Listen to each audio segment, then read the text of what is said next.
is Coach Carl Brooks, and chairman of Piper Davis Youth Baseball.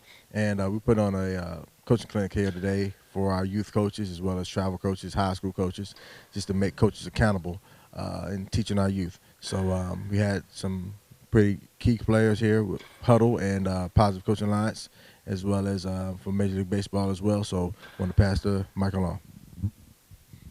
My name is Jessica Versa, and I'm with Huddle. I'm here to talk about how Huddle can be a valuable tool to help you be a more valuable coach.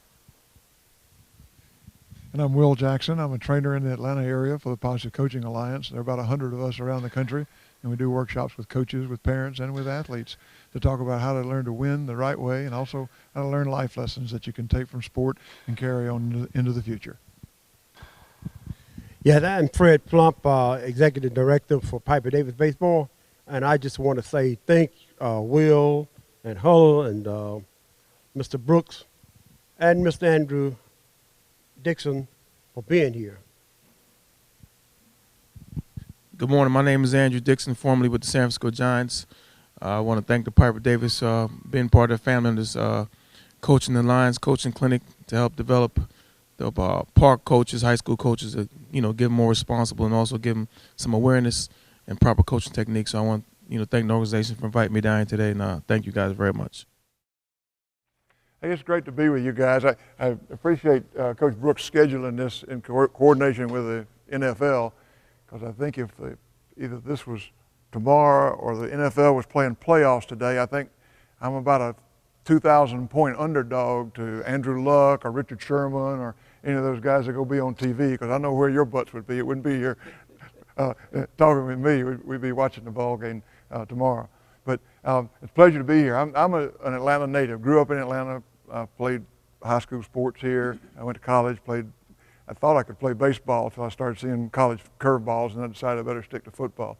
But came back, and after military service, coached in Atlanta for almost 45 years. Just retired a couple of years ago.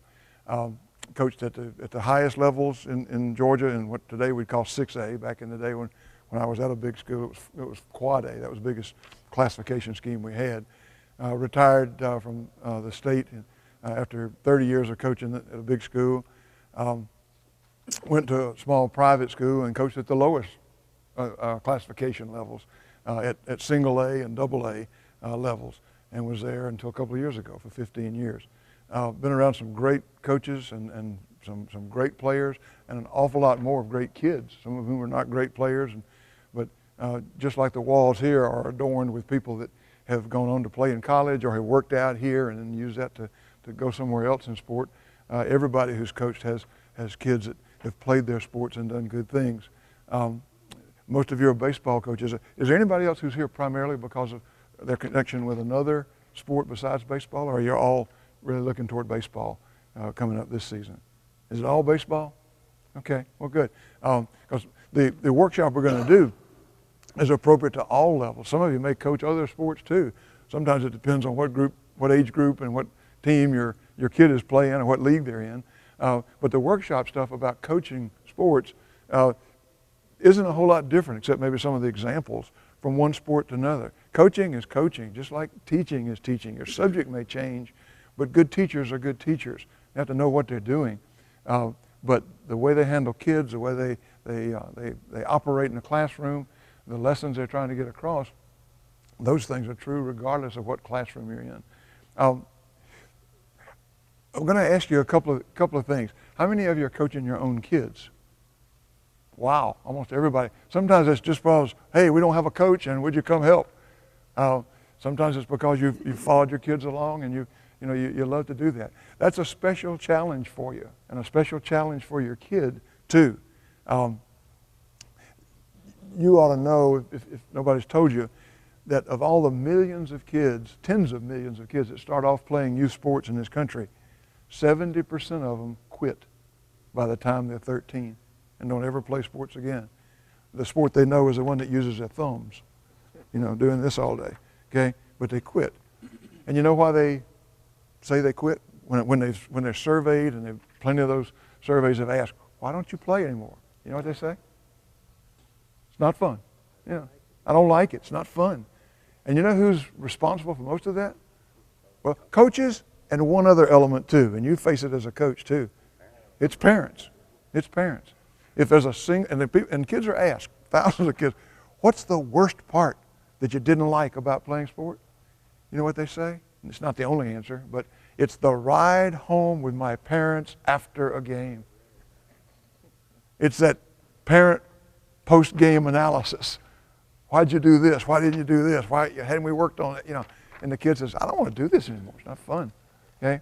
And that's a real damning statistic, isn't it? That 70% of kids who might get great things out of sport quit before they ever get a chance to really get into adolescence and start to grow and improve and understand what it really takes to be good at it.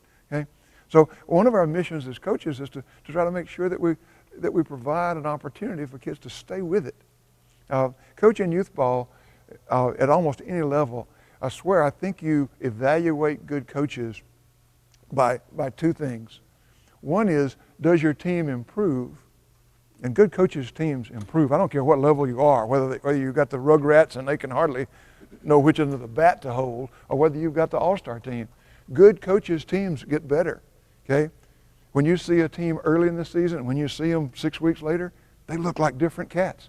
They look like a different bunch of guys or girls, okay? Well-coached teams improve because kids are excited about coming to practice, and coaches have them motivated, and coaches have drills that are appropriate for them, and it's fun. They don't quit, they stick with it. Secondly, kids don't quit if they're well coached. They just don't. They can't wait when the season's over to come back and start over again. Or they end up in a place like this working in the wintertime to work on their baseball skills or to get ready for the next season. You know, your season record really isn't, while it becomes the thing that a lot of people look at, your season record of wins and losses really isn't the most important thing about your coaching. If your kids are getting better and the kids want to come back, you've had a great year. You've had a great year. Maybe you didn't win the championship. Maybe you didn't win a game, okay, depending on the quality of players you've got, okay? But you will have done a great job. Now, we're going to talk a little bit about some coaching techniques and some ways of looking at what's going on in sports and youth sports. I want you to be thinking about three questions to start with. We're going to use a PowerPoint to kind of guide us through some stuff. There's some video in there you'd like to see, I think. But I want you to answer 3 questions for yourself somewhere before you start working with your kids. One, I want you to answer, why do I coach? Now, maybe it was because nobody else was there, or your wife said, hey, Charlie, you got to go do this. You know, or your kid said, Dad, come coach me. Why do you coach? Secondly, why do you coach the way you do? You know, for almost any job you've ever had, you got some kind of training, whether it was in college or whether it was in tech school or whether it was through your, all kinds of things, through your union, through your workplace. You got training. What coaching training have you had? Any? Most coaches haven't. Most youth coaches have not had any coaching training. So guess how they coach. How do they coach? What techniques do they use? What drills do they run? What language do they use? Where do they get it? Come on, I can wait. How do you act as a coach? Who are you imitating? Yeah, the way we were coached as kids. And sometimes that was pretty awful. You remember some awful coaches you had who just ran you in the ground and you couldn't wait to get away from them? Yeah. And other coaches that just by a hand on your back or a pat saying, come on, you can do this, you'd have run through the walls for them. Okay? We coached the way we were coached. And sometimes that's not appropriate. Okay? Not anymore to get the best out of kids. So those two questions, why do you coach and why do you coach the way you do? And thirdly, how do you think it feels to be coached by you? When you look around at the team and the kids that you're working with, how do you think it feels to be coached by you and the way you handle things? Okay? Those are important questions to sort of look inside and say, well, why am I doing this and why am I doing it the way I am? And what's the result of that? Okay. I'm gonna look at the PowerPoint stuff here in just a second. Specifically, we'll use some examples from baseball. I've been around against some good players, some first-round draft choices, a couple of kids that are in AAA right now, and some really good players.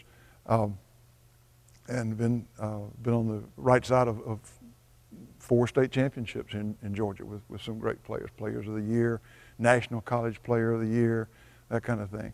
And it's not because of me, but it's because of what they did. But it lets you see what kids can do when you're around successful folks.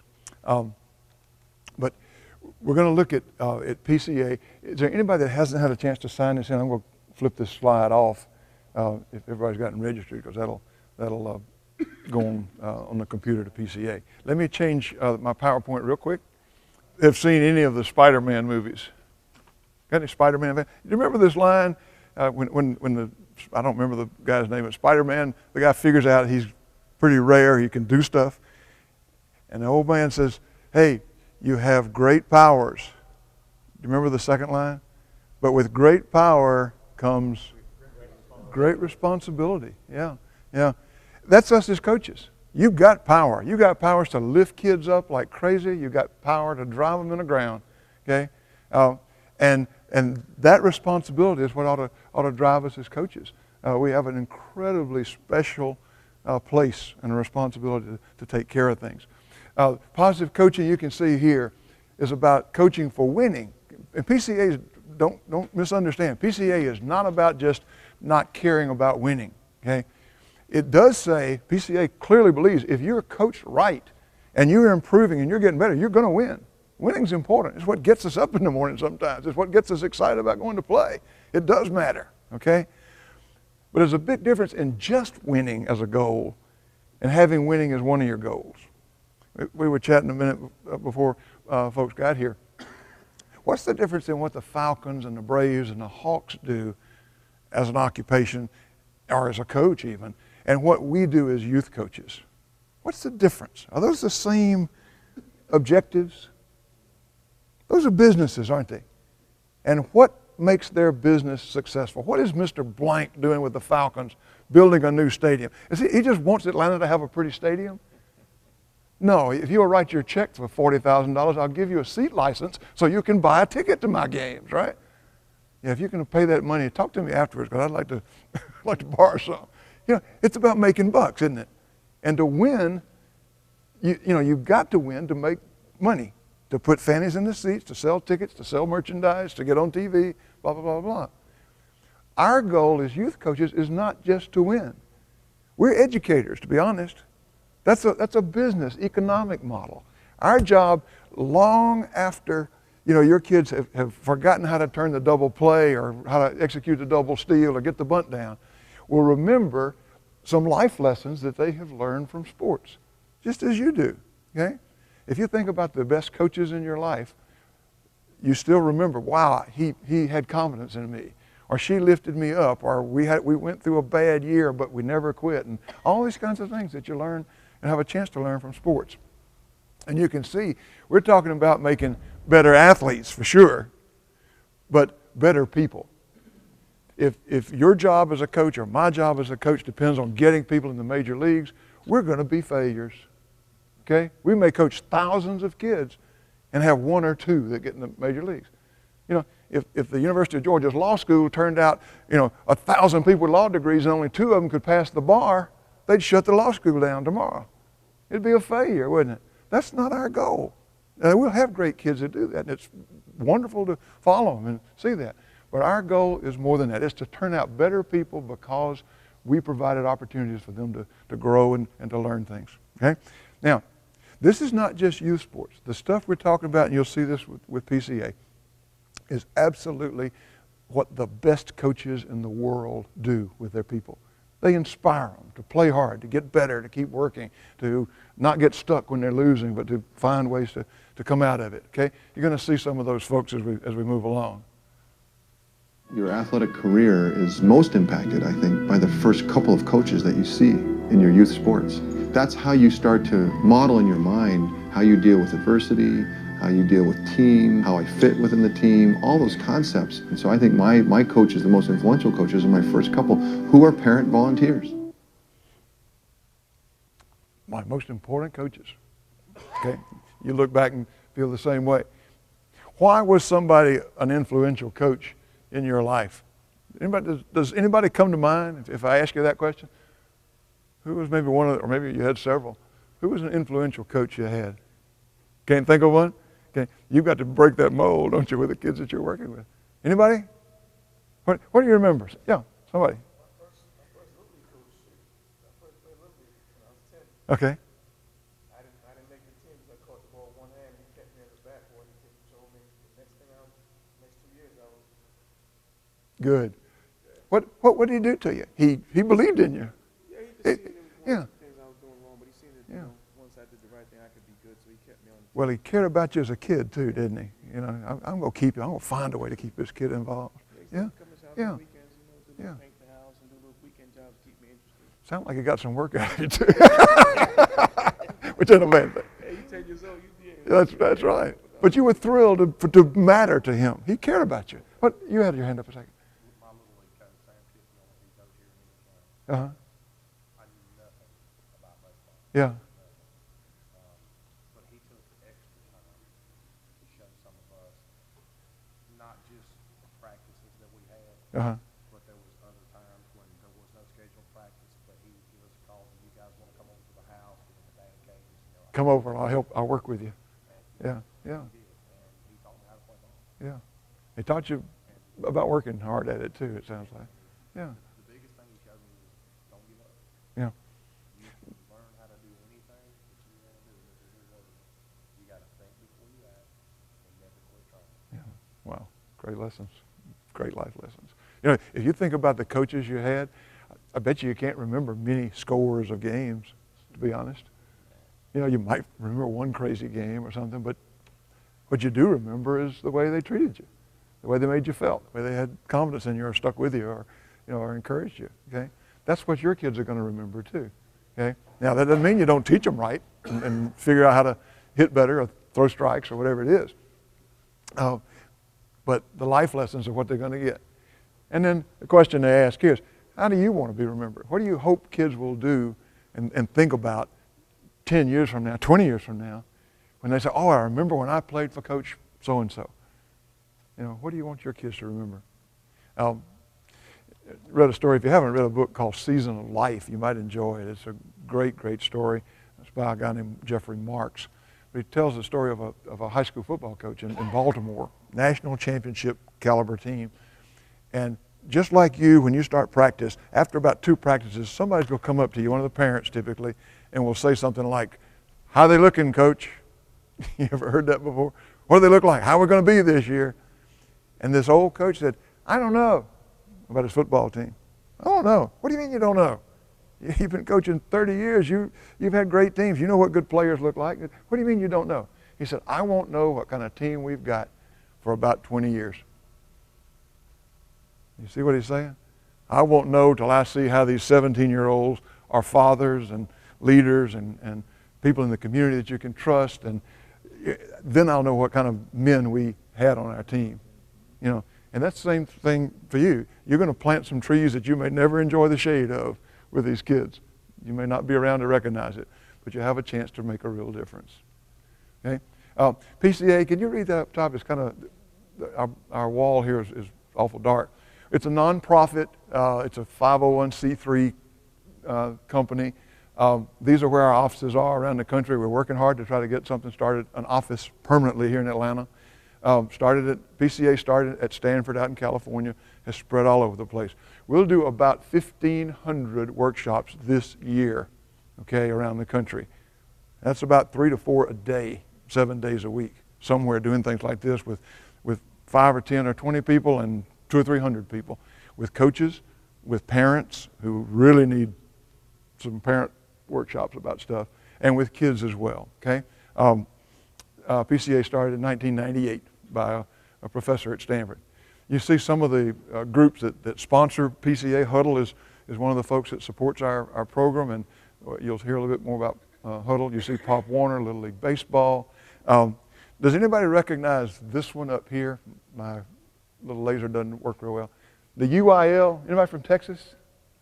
That's the University Interscholastic League. That's the Texas equivalent of the GHSA. In other words, High School Sports Administration.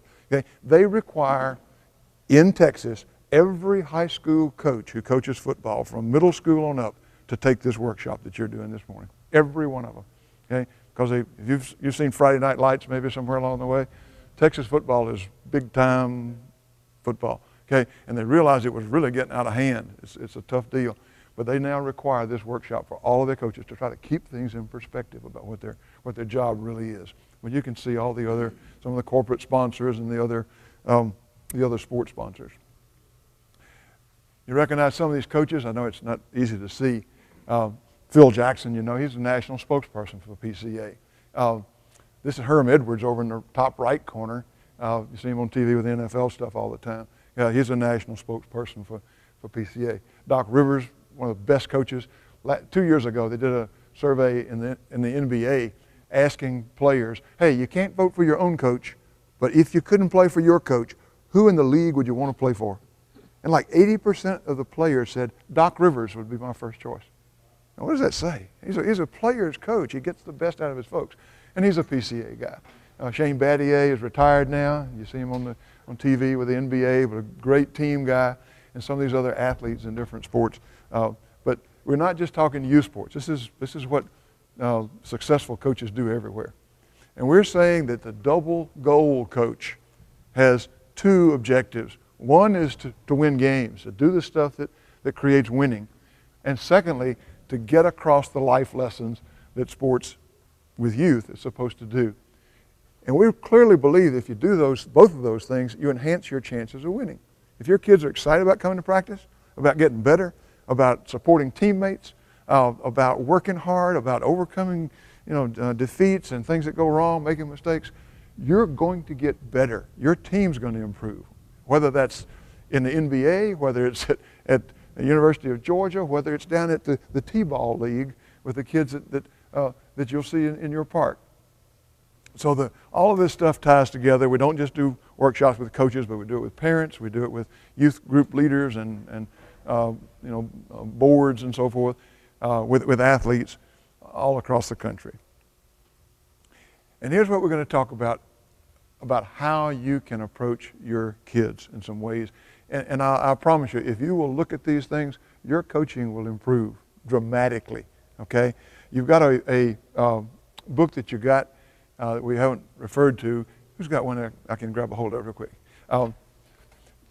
Hang on to this and take it home. It's an easy read, but it's got lots of situational things in there that say, hey, if this comes up, how do I handle this? How can I build my team? How can I handle the kid that's so much worse than all the other boys or girls that I've got to find a way to keep them involved and keep their spirits up? And it's really good stuff. It's probably read it in a night easily, but it's good stuff.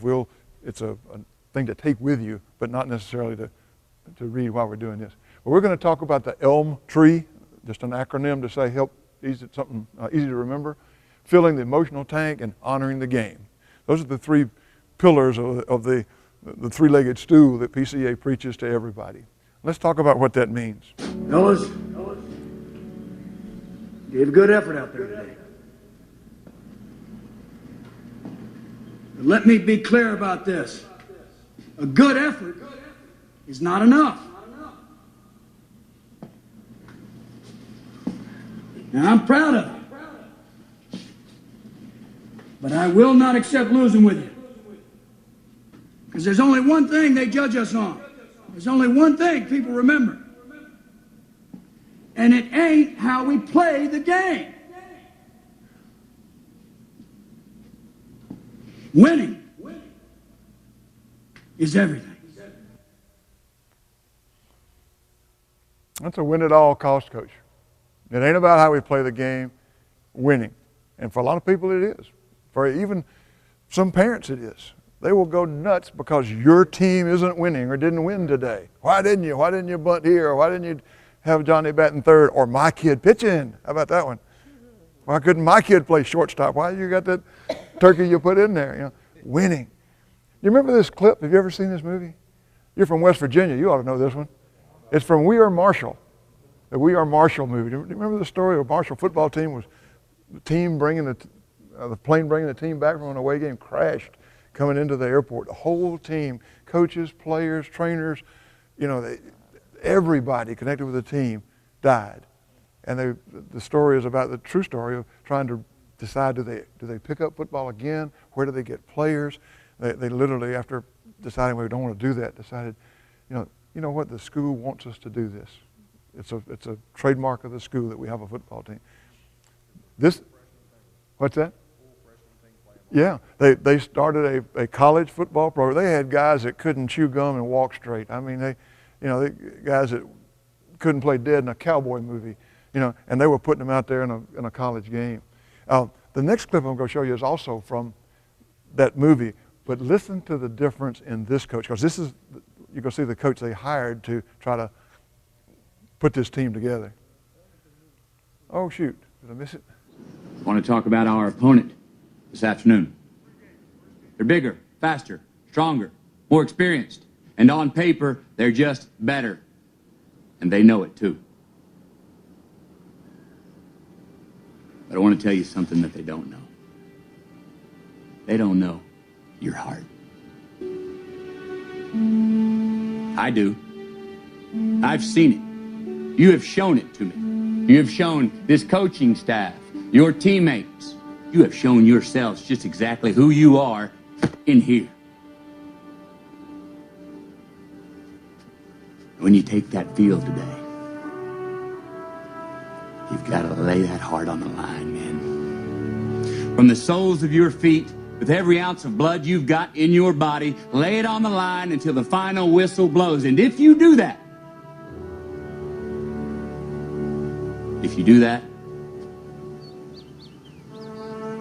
we cannot lose.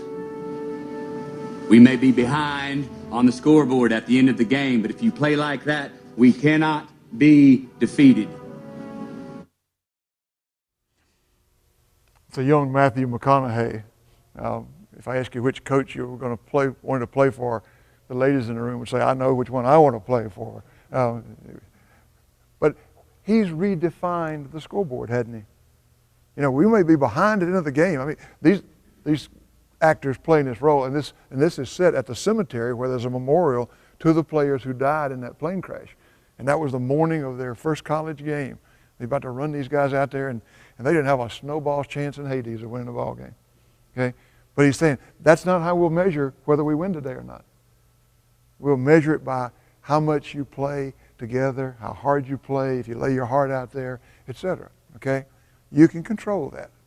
All right? You can control that. Each of us does that every day in our lives. Okay? You can't always control whether you win or not. You just can't. There are other things that determine winning besides how you play. The ball bounces funny, the other team's good, the wind blows funny, you get a funny call, a jillion things can happen, okay? But you can control the things he talked about. And here's what we're going to talk about. The elm tree is something you can teach your kids about how to practice, about how to play. The scoreboard definition, I guarantee you, if your kids finish a ball game and head up here to the Chick-fil-A or the McDonald's to get something to eat, when they walk up to the counter and in their uniform and they're all dirty, the guy across the counter asks them one thing. Did you win? Not did you have fun? How'd you play? Was it great? Did you win?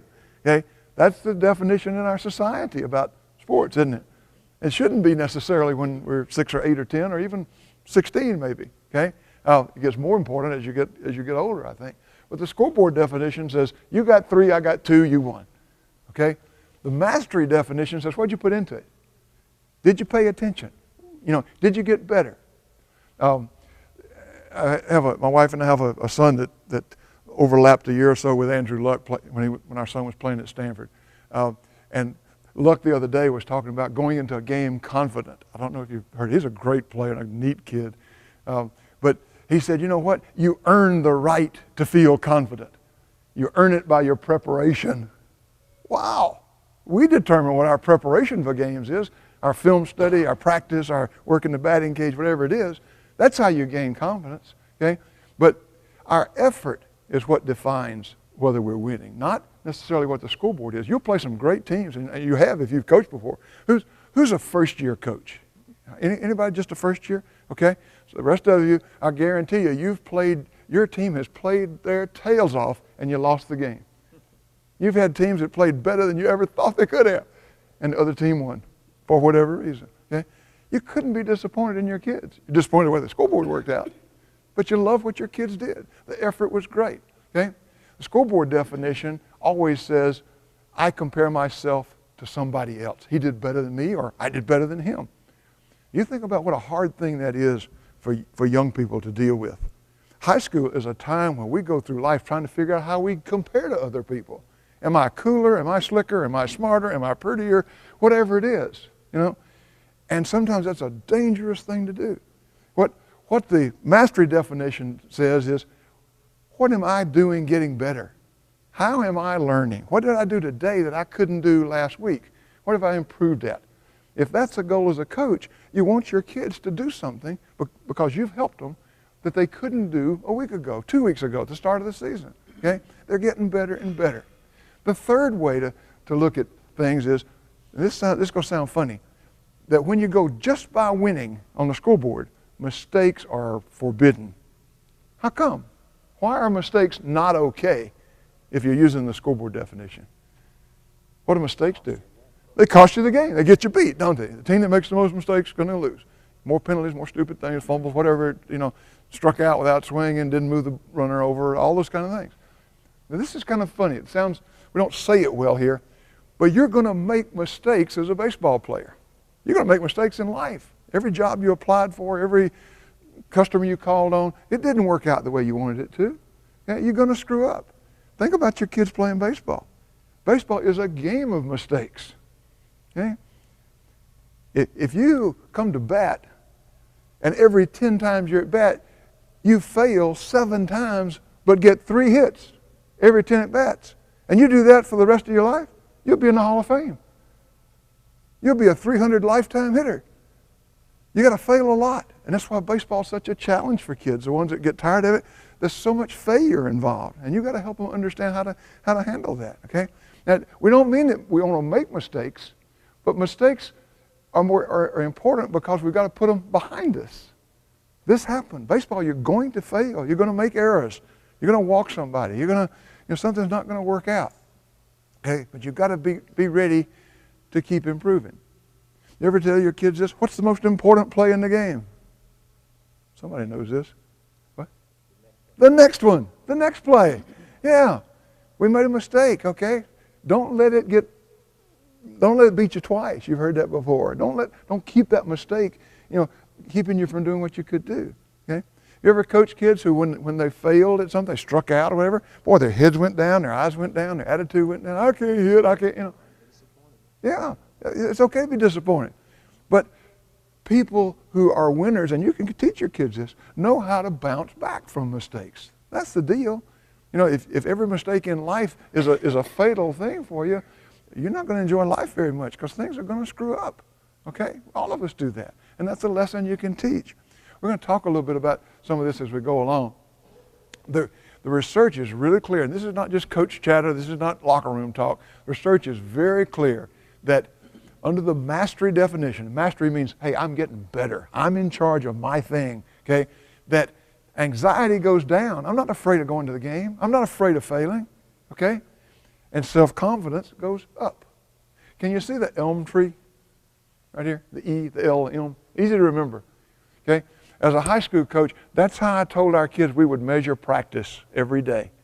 How did we do at practice today, guys? Did we win? Did we have a winning practice? And the kids would say, Coach, our effort was good. We prepared right. We hustled. We ran the bases. All of this. The teamwork was good. We're working on stuff now that last week we screwed up, and now we're executing it the way we want to. I've changed my release, and my elbow's up now, and I'm throwing strikes better.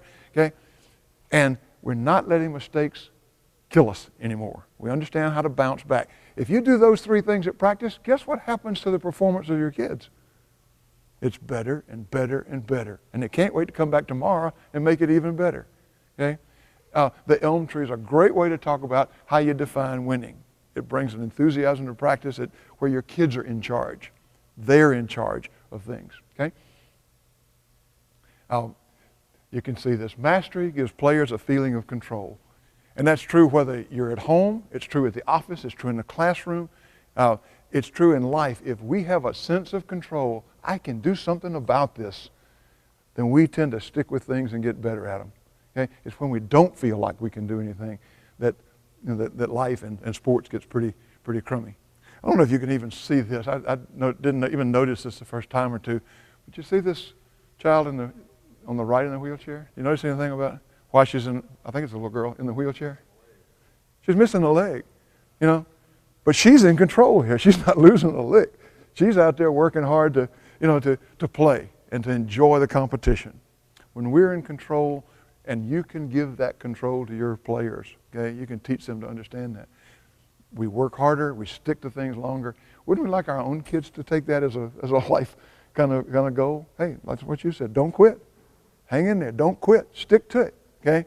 And you can do that when you teach them that they can win every day, even if it's not on the scoreboard. Here's looks like a lacrosse example, but if he misses a shot or he strikes out in a baseball analogy or lets a ground ball get by him or whatever, what can you do? How do you keep him from getting discouraged or dropping his head? You've had that happen, I bet, if you coach. What do you do? Encourage him. Hey, let it go. Get rid of it. It's okay. Let it go. Yeah. Hey, you're doing great at this. Come on, get ready for the next ball. Get ready for the next pitch. You got an at-bat coming up. Look at what he threw you. Let's be ready the next time. Okay? Some teams use, and in baseball particularly with all the failure, like to use a mistake ritual. Some way to handle a mistake and say, let it go. Get rid of it. There's several examples, and some of those are in your book. Let me mention 2 or 3 of them. Derek Jeter's going to be in the Hall of Fame. First time his name comes up on the ballot. Wouldn't you agree? Great player, maybe one of the greatest of our present generation. Okay, great player. He makes mistakes. But you'll have to go back and look at old film. But when he makes a boot at shortstop, and he does occasionally, although he's really good, you watch him. As soon as things settle down, Jeter goes over where he made the error and picks up a couple of fingers worth of dirt and throws that dirt back out in the outfield. What's he doing? He's letting that mistake go. That's gone. Hey, I screwed up. I can't go back and fix it, but I got to get ready for the next one. Let it go. So he's developed his own ritual. You may have even seen this several years ago. Cal State Fullerton has a really good, strong baseball team. They're in the World Series, College Baseball Series a lot. And a few years ago, they were having a miserable year for them. They were like, 15-15, something like that going through the year. Weren't playing well. Coach brought in a psychologist out there in California and said, talk to my boys about what they're doing. He watched them a few days. He said, guys, you're getting stuck on mistakes. We're going to let them go. He said, I brought you a present. I went down to the novelty store. He reached out and put up on the bat rack a plastic commode, a little gimmick toilet. Okay? He said, I'm going to put this up here. And anytime you strike out, instead of coming back and throwing your helmet and jamming your bat in the rack and all this, you come over here and flush the toilet. What's that flush doing? Let's get that out of here, right? Let's get that stuff out of here, okay? Let it go. It's gone. And everybody kind of laughed, like, you're kidding me? But it became almost humorous. Everybody strikes out, but don't carry it with you. Let it go. They even took it out to the field because you couldn't come running into the dugout if you made an error to go flush the toilet. So you'd see guys, hey, Charlie, that ground ball ate you up. Flush it. Let it go. And it became kind of a symbol for them. They went on and won the College World Series that year. Their play just took off when they could relax and not be all hung up because they made mistakes that are so typical for the game of baseball. Find something that your kids can do. Some people use it, well, like no sweat. Hey, let it go. Or, let it go. Brush it off. Let that mistake go. Teach your kids to do that, okay? Because the next play is the most important one. The next one is the one that counts. And all good athletes do that. When you talk about competitors, that's what great competitors do. I don't care what the sport is. If you're a field goal kicker in football, the fact you missed the last one, you better let it go because this one is the one that counts, okay? If you're a basketball player, gee, I missed my last 3 shots. You better wait to get a good one and stick it in and not worry about those last 3, okay? All right, so you got an elm tree for about defining winning for your kids. Easy to do, and it puts a whole different perspective about the way you practice and the way you play and their attitude toward each other, okay? Can you read the caption up there? Which car would you rather be driving? Who's got teenage kids? Anybody? Wow, well, you know what this gas gauge on the left looks like then. That's Saturday morning after they had the car Friday night, you know. But the one you'd rather be driving, of course, is the full one. Do you ever feel different when you filled it up with gas and you leave the pump, than when you come out in the morning and it's on empty and you're thinking, oh, you know, it just feels different, doesn't it? I can't go far. I gotta get pumped up. Well, it's a pretty simple example, but what we're saying here is you and I and everybody and your kids on your team, we've got emotional tanks. Our state of mind, our psychological sense of being up or enthused or, you know, down. We've got emotional tanks that guide our behavior. And if we're enthusiastic just like this, if our emotional tank is full, we can go a long way. Now, in coaching, you're the guy with the gas pump. You're the guy with a hand on the trigger, pulling that hose out and saying, okay, you can run a kid in the ground with a sarcastic comment, you know, or by ignoring him or her, or you can lift them to a level where they say, boy, I can't wait to try this again. Coach believes in me. Coach is letting me work at his house, and, you know, and by golly, this baseball thing's catching on. I'm getting better at it, okay? You can do that as much as anybody in their life, sometimes better than their parents can, okay? I've coached, and you have too, kids where you could say something to a kid and boy, it resonated, and you know, the parent would come and say, what'd you say to my child? I can't get him to listen. But he listens to you because you're a coach. It's a special place, a special arena where your suggestion and your caring makes a difference, okay? If our emotional tank is drained, you can see, just like life, whether it's in your relationship with your wife or your girlfriend or your husband, you know, if that's an empty relationship, you know, you'd like to get out of there. If we're filled emotionally, then everything works better. And what drains the tank, you can see. Nasty comments, criticism. What fills the tank? Praise. Not just praise for the sake of trying to make up something. Hey, you're doing better. We're not mastered that yet. We haven't gotten great at it, but you're improving. And we're also doing some other things that are really showing improvement. Express appreciation. Tell your kids, hey, thank you for coming today on time. Thank you for helping get the ball bag and helping me get the stuff out. Thanks for helping Charlie with his, you know, with his bunt technique or getting the bat up high or whatever you're working on. Okay, find ways to do that. Your kid's emotional tank is an important thing. Make sure that the attitude is there.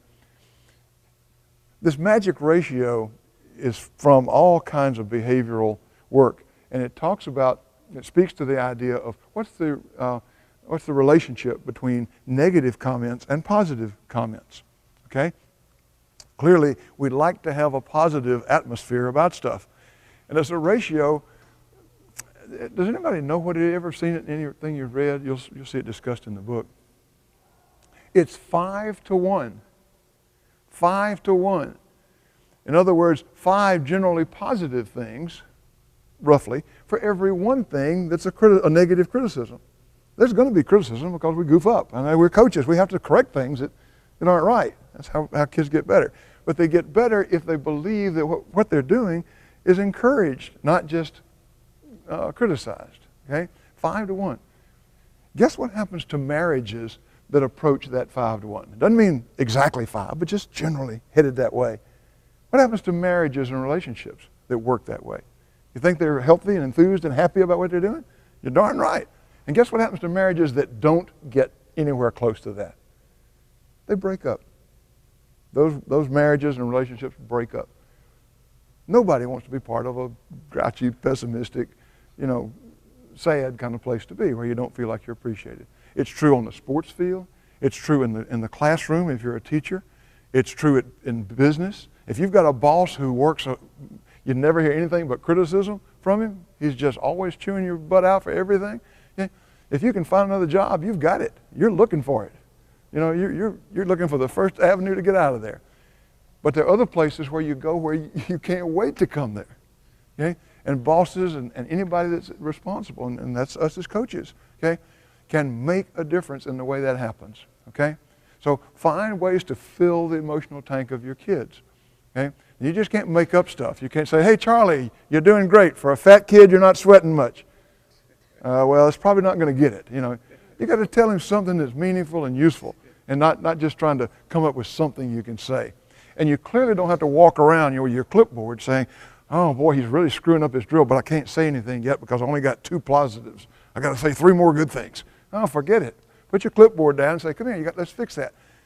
But make the tone, make the tendency toward positive versus negative, okay? Say thank you, show appreciation.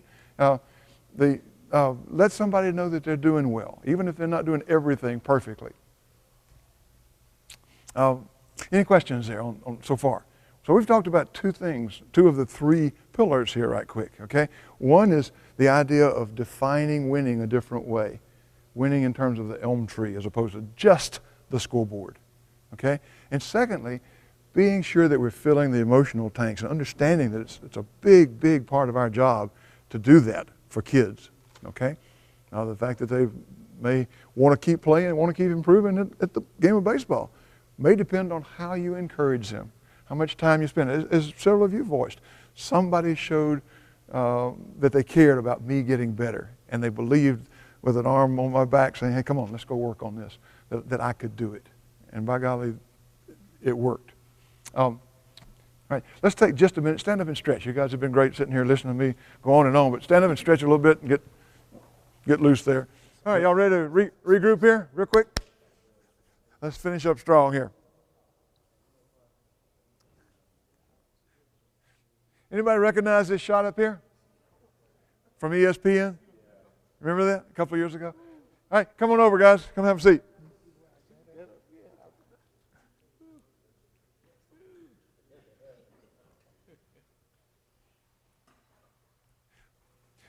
This last peg, this last of the 3 legs on our stool about how a positive coach can impact things, besides redefining winning with the elm tree, filling emotional tanks.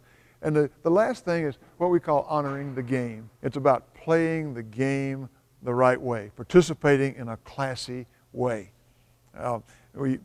Some people would say, well, that's sportsmanship. Well, sportsmanship seems to be a funny, a squishy term for some people. But we're talking about doing right, playing the right way. This is a clip from ESPN, true story, about a college softball game. You remember it? Remember seeing it? It won the, I'm going to show you a video clip. The clip won I think it's the ESPY award for the most inspirational sports video of the year, maybe 2012, something like that. Okay, let's take a look. Small town in the middle of Washington State, on a field inside a chain-link fence, in a game fewer than 100 people saw. A home run memorable not for the distance it traveled, or the game it decided, but for the meaning it carried. As a senior, this was Sarah Tucholsky's last chance to win a championship. She'd never hit a home run before, not in college, not in her life. At the top of the second inning, with 2 runners on the second pitch, that changed.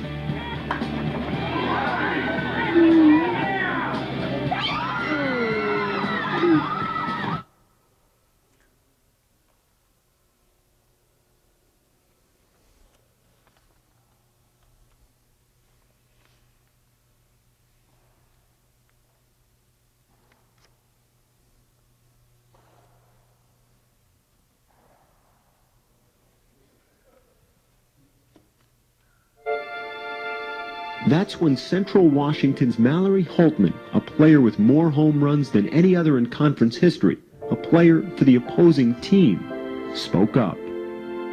I went to the home plate umpire and asked if we could pick her up and carry her, and he looked at me a little strange. And she says, you hit the ball over the fence, you deserve it.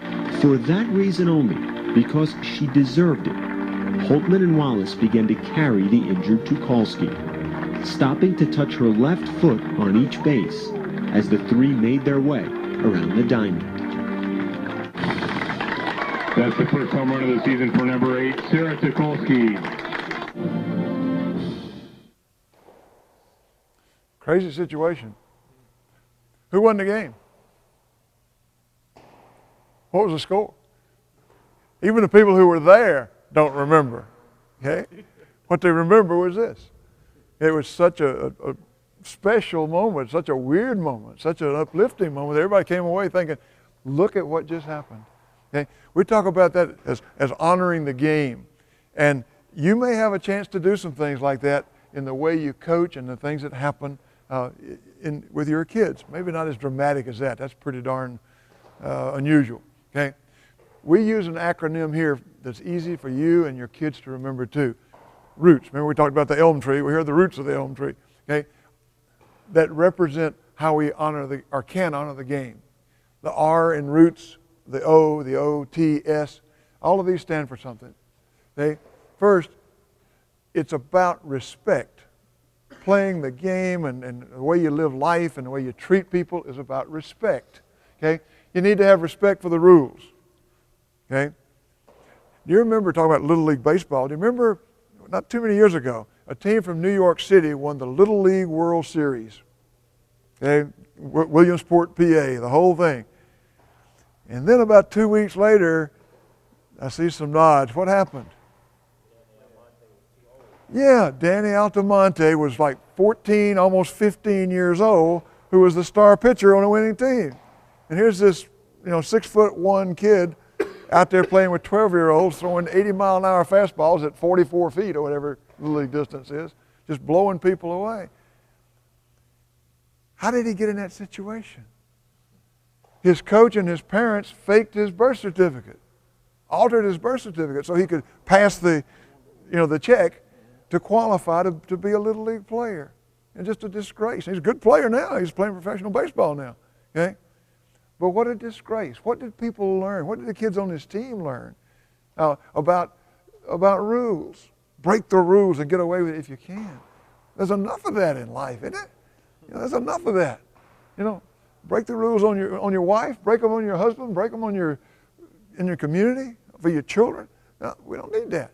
Okay? If your kids can't obey the rules, how do they stay in school when the teacher says, don't cheat on this test? Hey, look, I left my wallet there. I got to go see the principal a minute or whatever it is. Gee, I come back, my wallet's gone. What are you teaching your kids? Find a way to respect the game and that rules matter. They're there for a reason. They're to protect people. You got to slide in y'all's league, I bet, right? If it's a tag play at the plate, you just can't run over the catcher. Even Major League Baseball's changed that rule now, haven't they? You can't run over the catcher intentionally. The rules are there for a reason, to protect us, to give us something to work on, to make sure the game is played the right way. Okay? Secondly, and this sounds funny, especially because it runs against the trend of a lot of stuff. Respect your opponent. Now sometimes we teach that we got to hate our opponent. He's our enemy. He's not our enemy. Okay? He may be our opponent, but he's not our enemy. Andrew Luck's so frustrating because when people make a great play, have you seen the video on this? When people clobber Luck, he gets up. Now, Luck's 6'4", about 245. He's not a small kid, okay? He's strong and all this. Young kid. But he gets up and says, wow, that was a great hit. And goes back to the huddle. Or way to hustle. So I stopped the game the other day. Guy ran him down from the backside. He got up and said, wow, great hustle. Way to go. Got back. What do you think if you have the best lick of your life against a quarterback and he gets up and says, wow, great hit, and he's ready to go again? You say, shoot, why don't we slow this guy down?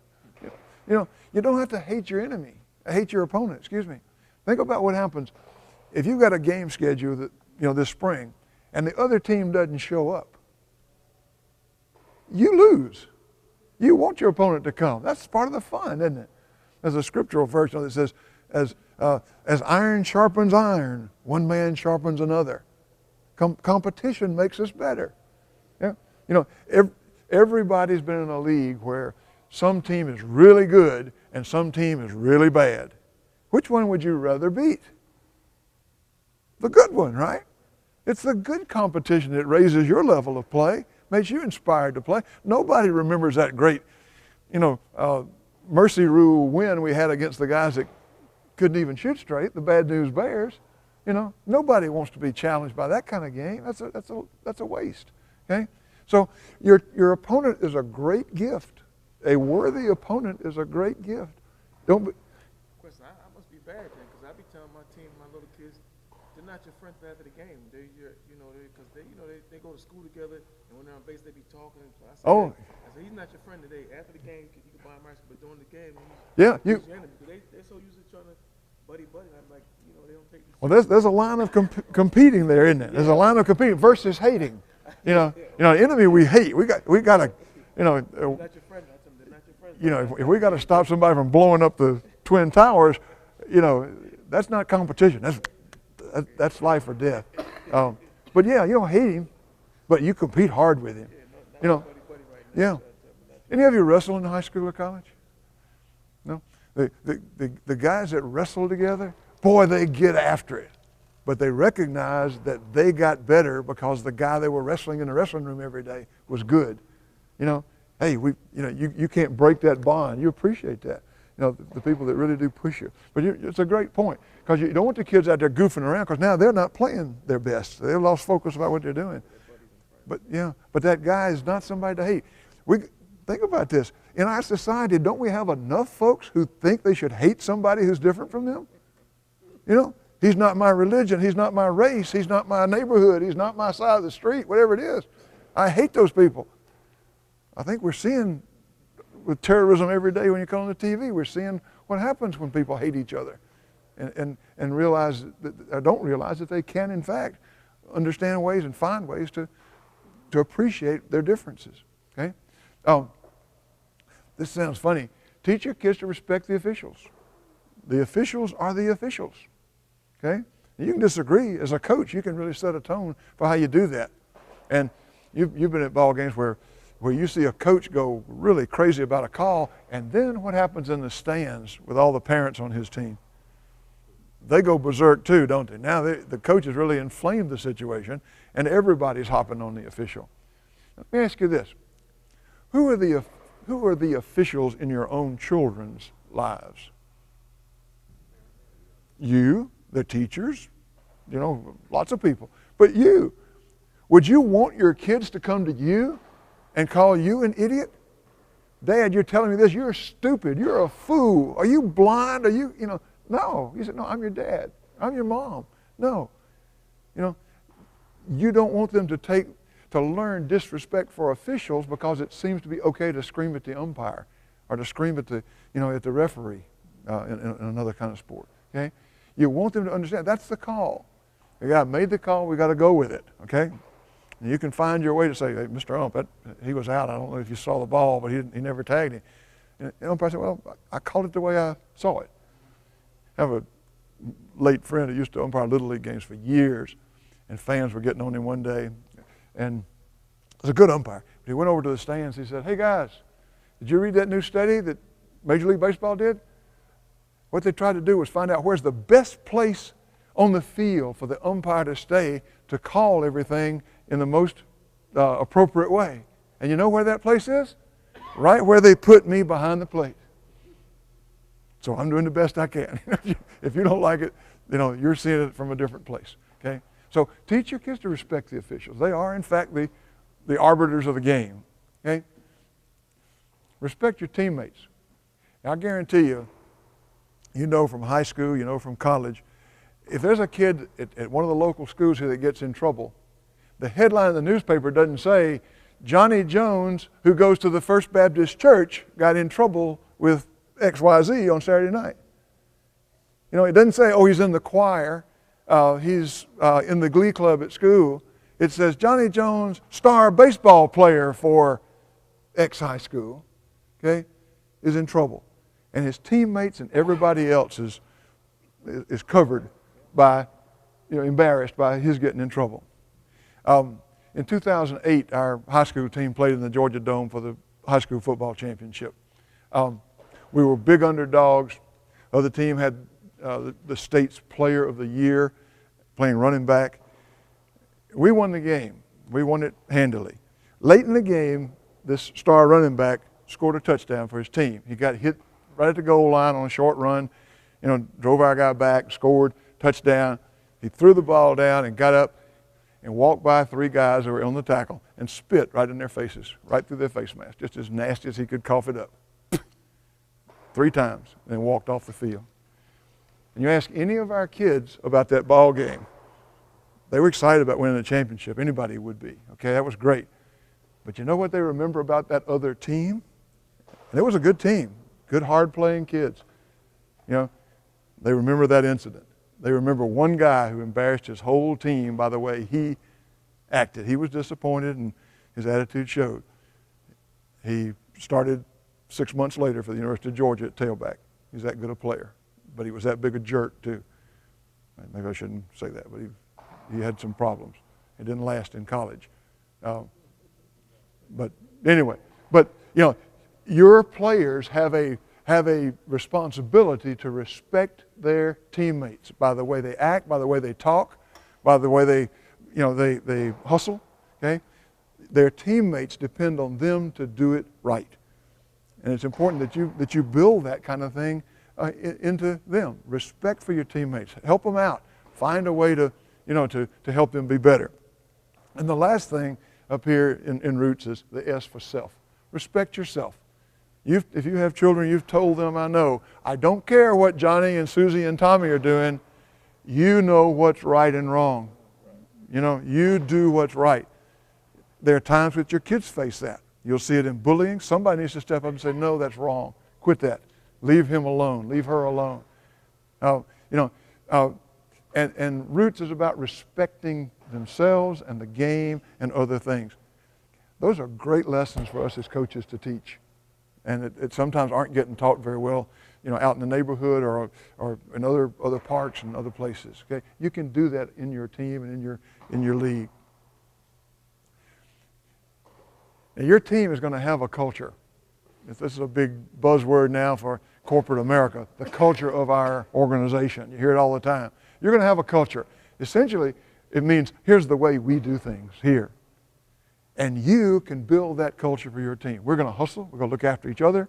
We're not going to, ride each other when mistakes happen. We're not going to insult or humiliate other people. We're going to play hard. We're going to get better. All those things. If you don't instill a culture that's positive, there'll be another culture that's imposed. It'll be a win-at-all-cost culture. Because the first question your kids are going to be asked in public is, did you win? Did you win? Did you win? You didn't? Oh, you suck. Right? I mean, that's what it sounds like, right? You can change the language if you want to, but that's what it is. Okay? But you have a chance. You're going to have some kind of culture. Try to make it one that you can work with.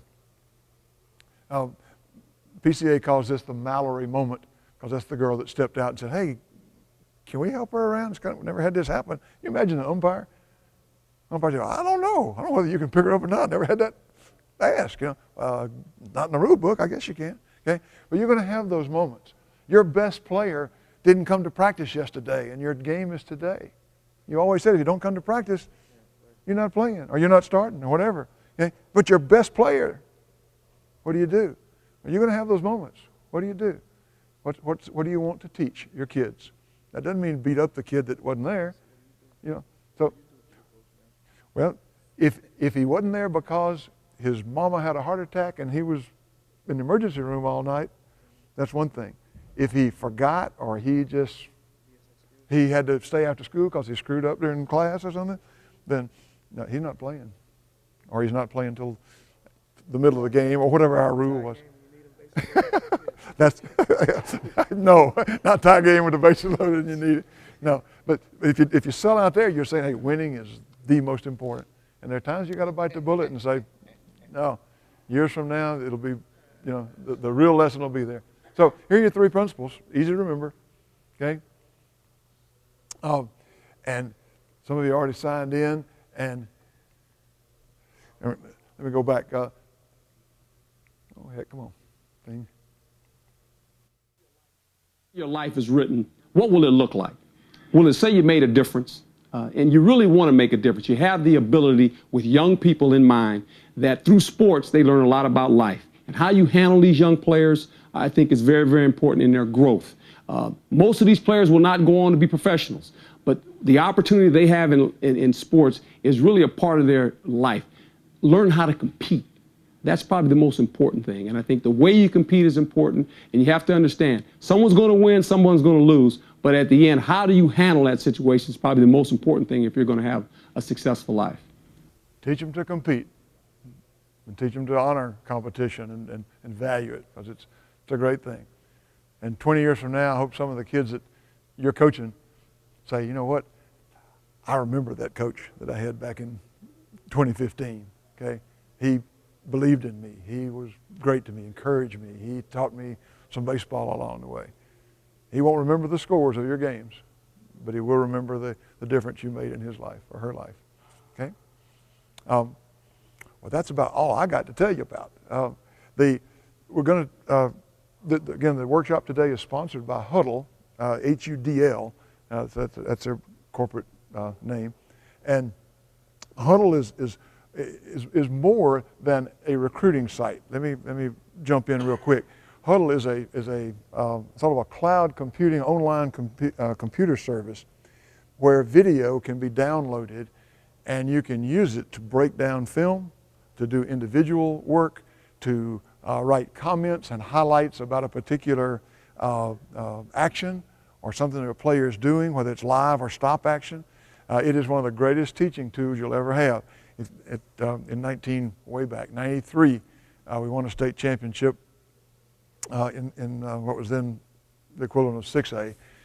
Some great players, National Defensive Player of the Year, Georgia's Offensive Player of the Year, kid that started at Notre Dame the next year, some great players. But what made our team better was that we videotaped, back in the days of videotape, every practice and broke it down every day and showed it to the kids after evaluation. Huddle makes that so much easier now. Everybody's got a camera available, and Huddle will download that stuff, and you can use it particularly in baseball. I find it useful for doing individual counseling, to pull a kid aside and say, wow, let's look at how you're hitting. Wow, you're dropping your shoulder, you're looping your bat, you're keeping your hands out too far, and you can't stay inside out on the ball. He can't see that. You can say it. With Huddle, you can show him slow motion, break it down, stop action, send him a note to home, to his own home computer or his iPhone or whatever he's got, his smartphone. It is a great service. That's one reason why Huddle is sponsoring workshops around the country, because their services are so useful. And just like when somebody takes you aside and says, hey, let me come show you some things that you're working on, it says, wow, I know some stuff and I can help you get better, and I want to. I care about doing that. Okay?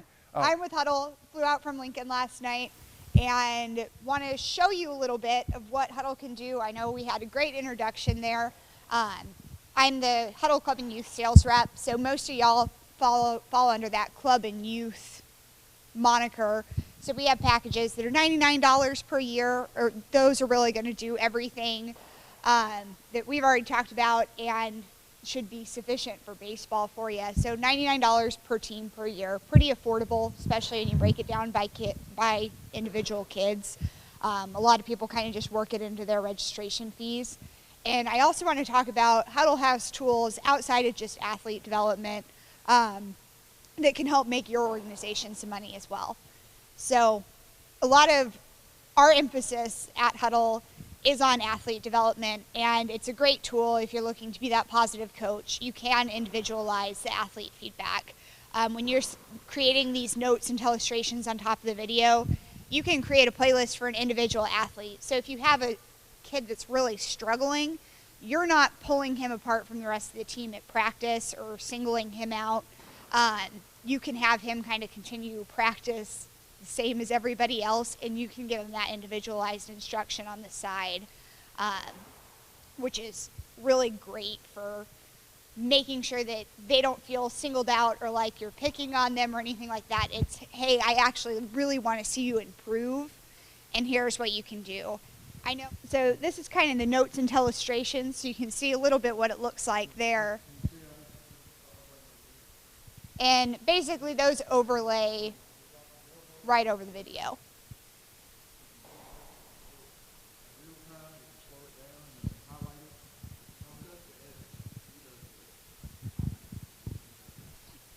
You can do it as a coach. Athletes can also tag their own highlights too.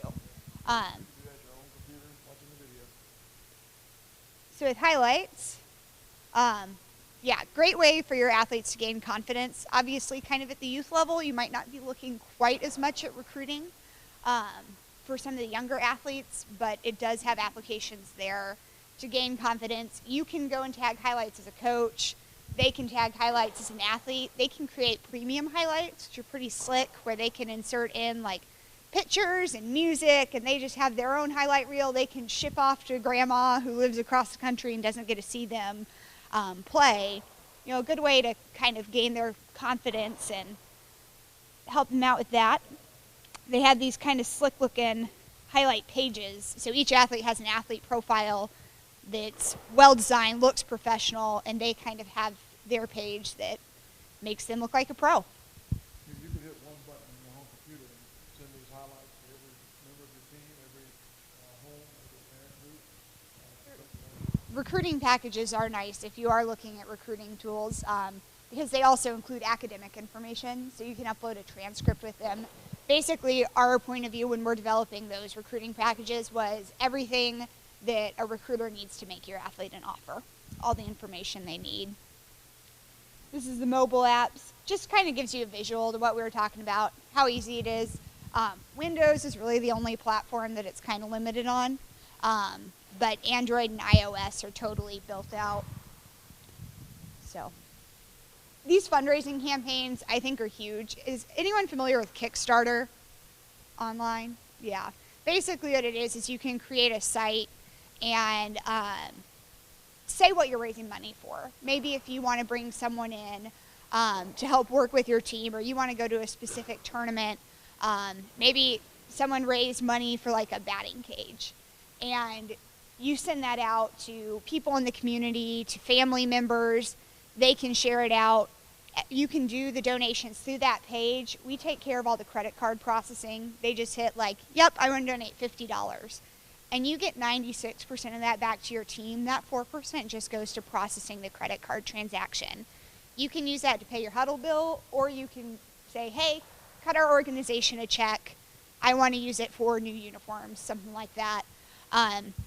We've got kind of a little image here of a tweet from a baseball team that just hit $3,000 through their inventory. I had a football team raise $1,000 in like a week. They signed up for Huddle and within a month had raised $2,000. Really, the feedback I hear from a lot of coaches in the community is we have people that want to support our team, you know, family members, stuff like that. But no one really needs another Krispy Kreme donut. No one really wants to buy cookie dough. They just want to support your team. And so one of the big perks of this is the lack of overhead. You know, you're not having to spend money on a product and then you get 15% of it back or something like that. You get all of the profit from it. It definitely takes a little bit of sharing it out. You know, get your athletes to share it out on social media. But for the effort involved and the amount of money you can make and you can get back, it's a really great tool. Big thing with this is a tool we built out as a bonus, like for you guys, to make Huddle more affordable as opposed to a way for us to make money.